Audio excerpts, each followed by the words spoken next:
দেখো নতুন বউ, তোমার সঙ্গে কে দেখা করতে এসেছে? তোমার মাসি শাশুড়ি, আমার ছোট বোন। তোমার বাপের বাড়ি থেকে কি কি দিয়েছে বিয়েতে? আরে খাট, আলমারি, ফ্রিজ, ড্রেসিং টেবিল, আমরা বাবা কিছু চাইনি, গিফট দিয়েছে।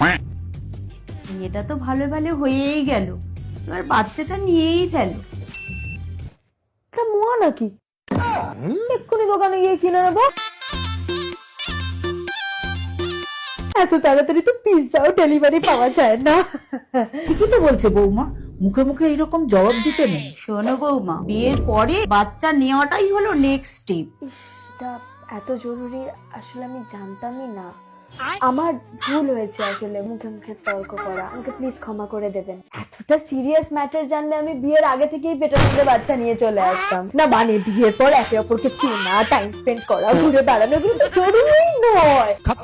এটা তোর বৌমা না বৌমা? যাচ্ছি আমি। সানাই বাজাও, জামাই সাজাও, কোনের মুকুট খোলো মেরি। বাইগান।